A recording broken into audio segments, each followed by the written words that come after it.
We're going to convert this vertex form of a parabola to standard form. Now the only trick there is knowing how to read this square here. So if you were to write something like 5 squared, that means take the number and you multiply it by itself. So in this example, it would be 25.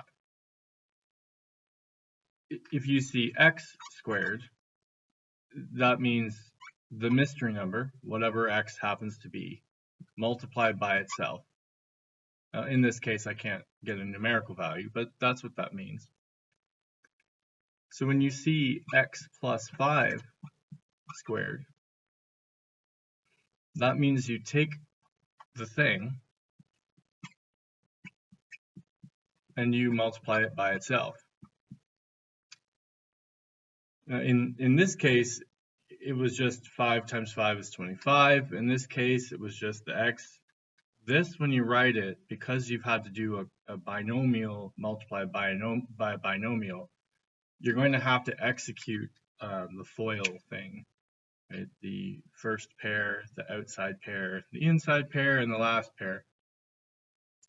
Or if FOIL wasn't working for you, you just need all the combinations of something from the front bracket and something from the back bracket. So I'm going to fill this in over here. Hopefully my marker doesn't die on me today. So x plus 5 is x plus 5 multiplied by itself. So this 3, like we did this when we were converting factored form to standard form.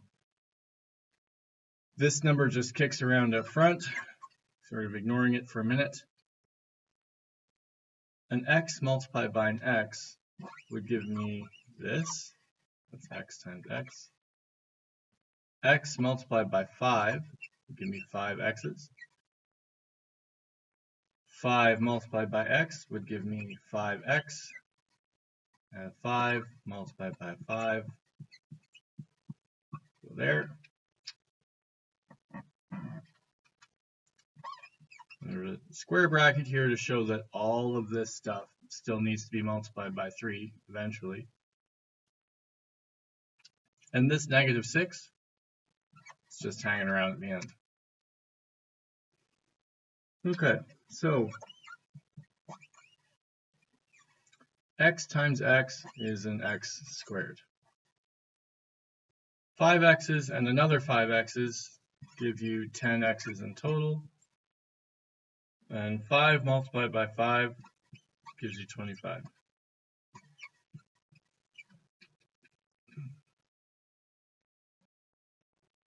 Now if you notice, these 3 things are in a bracket with a 3 outside. So every single one of these things needs to be multiplied by 3, but this does not, because it's not in the bracket with this stuff. So 3 on an x squared gives you 3x squared. I'm just going to write this in so that you can see where all the parts came from.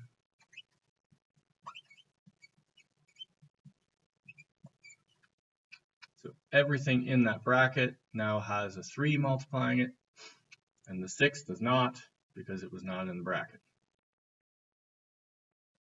Finish this off here.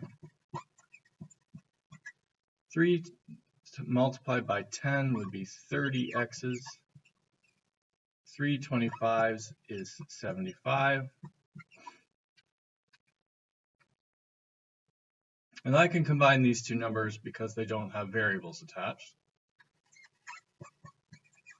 3x squared plus 30x plus 69.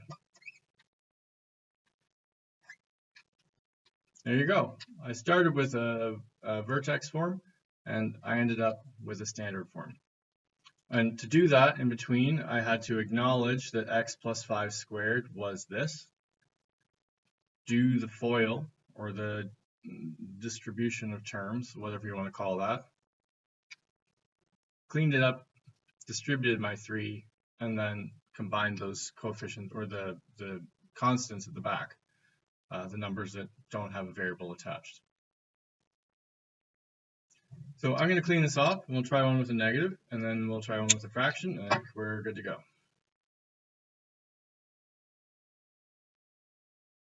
Again, I have a vertex form with this little binomial here that's squared. So I'm going to have to acknowledge that anything squared means take that thing and multiply it by itself. I'm going to have to smash these two things together. Leave the 2 alone for a minute. An x and an x. 3 and an x. It's just math grammar to write the number first. Technically, it's correct to write x3, but this is just sort of how everyone does it to make sure we know which number is attached to which letter. 3x there, and 3 and a 3. I'm done shuffling everything, so close that off. And this plus 6, it's just there minding its own business.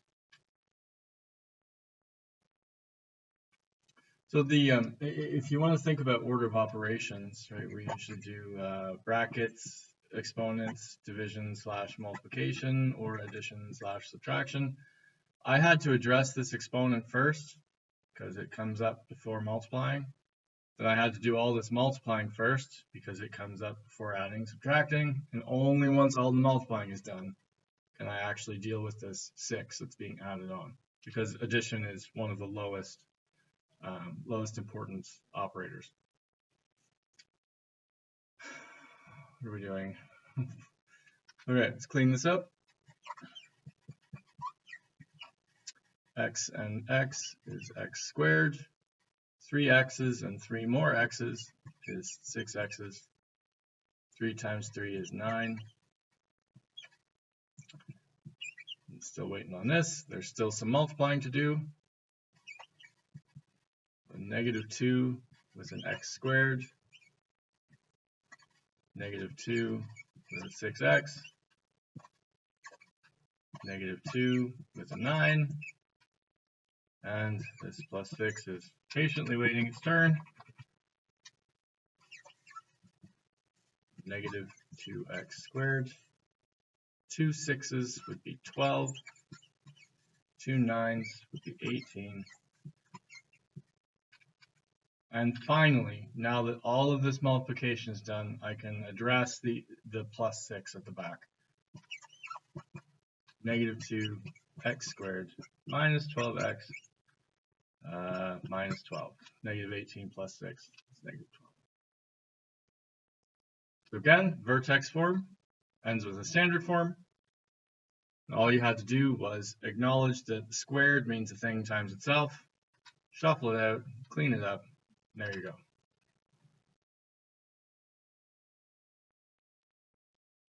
This one has a fraction, and like I've said a lot, fraction doesn't change what you do. It's just a number like any other one. So in the scheme of BEDMAS, then, I still have to deal with the exponent first. So that's going to sit around here and mind its own business. X plus 8 multiplied by itself.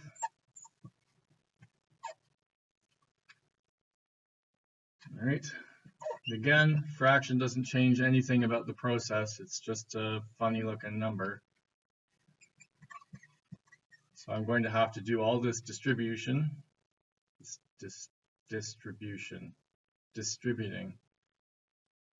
It's very early. X times x, that's 8 x's. That's 8 x's. It's an 8 and 8. And this -10 is just minding its own business, because subtraction is dead last in our order of operations. Again, this is still waiting its turn. X and x is x squared. 8 x's and 8 x's are 16 x's. 8 times 8 is 64. Now we get to the place where we actually need to use this fraction. But it's just like any number up front. Everything in here has to be multiplied by a quarter. So it's going to go there, there, there. 1/4 x squared. 1/4 16x. 1/4 64.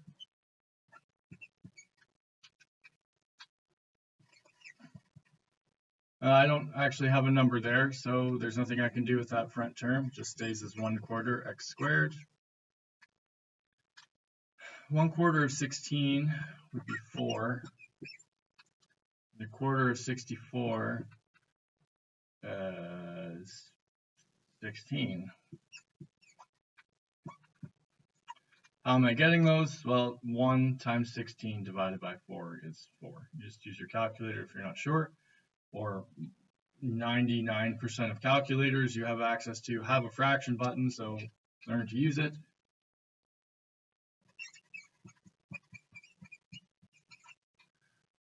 Four x's, 16, subtract 10 is 6.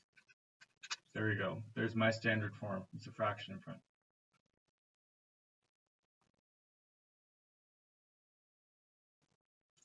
So another one was a fraction. This one, I'm putting this up here because the last fraction example was super cute and all the numbers divided cleanly. This one won't. So you can just see what it looks like when the fractions don't go evenly.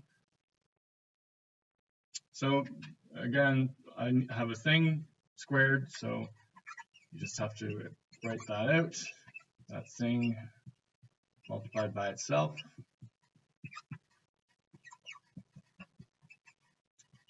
I have to do the distribution, so x and an x, x and a 5,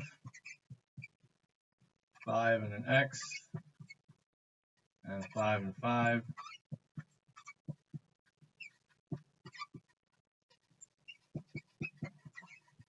X multiplied by itself is x squared. 5 x's and 5 x's is 10 x's.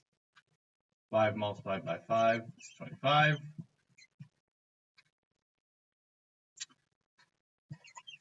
All right, 1/3 applied to the x squared. Looks like this. That was a terrible 3. Oof, getting worse. Better. 1/3 of 10. 1/3 of 25. Subtract 4. All right. Nothing I can do with that. It stays as 1/3 x squared. Now 1 times 10 divided by 3 is going to give you 3.33333 forever. There isn't enough room on the screen or interest in the world to write out an infinite number of 3's. And as soon as you round it, you have an imprecise answer. You've approximated what's going on. So to show that you have to do 1 times 10 divided by 3, but don't want to do it at the moment because it's going to leave you as an ugly decimal, you just acknowledge that I'm going to have to take 10 and divide it by 3 at some point, and then multiply it by that x. And that's all a fraction ever was. It was a division that in the moment was inconvenient because it generated a never-ending decimal string. So that's going to happen here as well. 1 times 25 over 3. 25 doesn't divide evenly by 3, so I'm just going to acknowledge that I would have to do it eventually, but not right now. Now here's where things get a little tricky, because I'm going to have to subtract 4 from this. 4 whole units. And normally in BEDMAS, you are supposed to do divisions before you do subtractions. So we have to sort of manipulate the rules because this thing is supposed to be divided by 3 before we subtract 4 from it. So the trick that you use is called common denominator.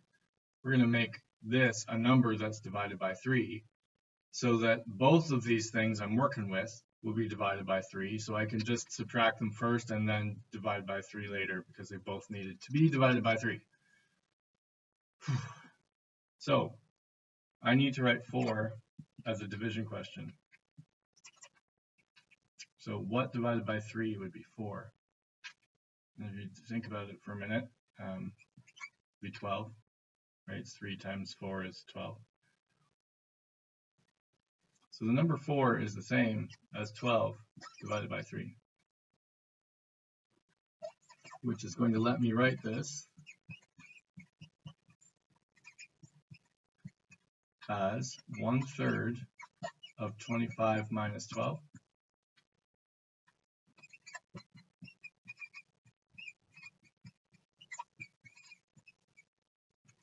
(25 minus 12 is 13, and 13 doesn't divide by 3, so just acknowledge that division and save it for later. Now, if that caused acid reflux and you are crying in a corner somewhere now because of the fraction thing, that's okay, because if you look on your calculator, hopefully this one has it, somewhere there will be a fraction button, and you'll be able to just type in 25/3 subtract 4, and it will spit that out for you.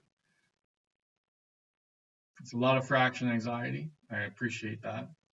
I think part of the reason is this common denominator thing. They try and teach you this in elementary school before getting the idea of order of operations in your head.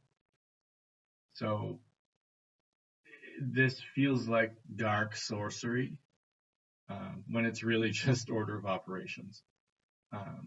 So I apologize on behalf of every math instructor and every math institution everywhere on planet Earth and beyond for doing that to you with fractions. But take a deep breath, summon your emotional fortitude, and learn how to use your calculator to overcome fractions. Because at the end of the day, this is just a number. It doesn't change any of this part. It was just this down here. So I think that's good for this. We just head over and try some of the practice problems, and you'll be good to go.